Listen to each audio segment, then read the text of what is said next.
Right in the heart of Manhattan, at the crossroads of elegance and decay, there once stood a hotel that had seen its glory days, the Commodore Hotel. Built in 1919 next to the iconic Grand Central Terminal, it was a jewel of New York City. Neoclassical architecture, hundreds of rooms, a grand marble lobby, and guests from all over the world. It was born in Grandeur, developed by the Bowman Biltmore Hotels and designed by Warren and Wetmore, the same architects behind Grand Central.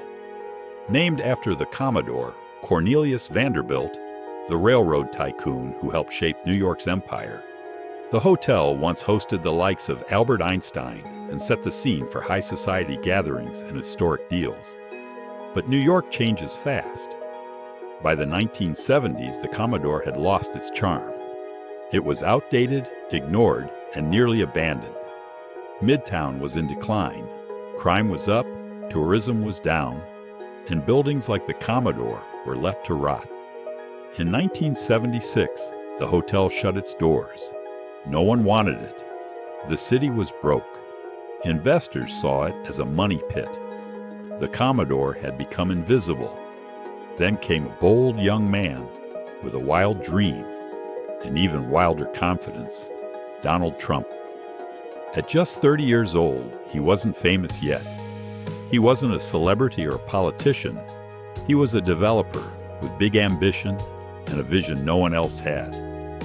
Where others saw a crumbling wreck, he saw a golden opportunity.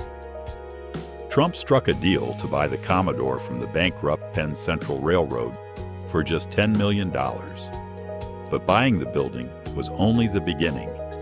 Restoring it would cost tens of millions more, and the city was in no position to help. So Trump went where no rookie developer dared to go, straight to City Hall. This is where the story gets really interesting. Trump didn't just show up with a plan. He showed up with fire. He met with city officials, the mayor's office, state leaders, anyone who would listen. He pitched them not just a building, but a symbol of hope. He said, "Let me bring this place back to life, and I'll bring jobs, tourists, and revenue with it." The catch? He wanted a tax deal, a big one, a 40-year tax abatement, unheard of at the time. At first, they laughed. Critics called it outrageous. But Trump didn't back down. He kept pushing, negotiating, convincing, and against all odds, he got it. The city agreed. They gave him the deal. Why? Because he sold them a future they were desperate to believe in. But Trump wasn't done. To make the hotel shine, he needed a strong partner. Enter Hyatt, a respected hotel chain with zero presence in Manhattan. Trump pitched them hard. He showed them the potential, gave them the tour, sold them the dream. And it worked. Hyatt signed on. They brought the brand, the capital, and the credibility. Suddenly, the Commodore was no longer a liability. It was a comeback story in the making. Between 1978 and 1980, the old hotel was stripped to its steel frame. The brick facade was replaced with a mirrored glass exterior that shimmered with the energy of the city. Inside, everything was rebuilt. Soaring atriums, modern elevators, high-end restaurants, bold design. The transformation was dramatic, daring, exactly what New York needed. On September 25, 1980, the Grand Hyatt New York officially opened. Governor Hugh Carey and Mayor Ed Koch were there. So were the cameras, the press, the critics, and they were stunned.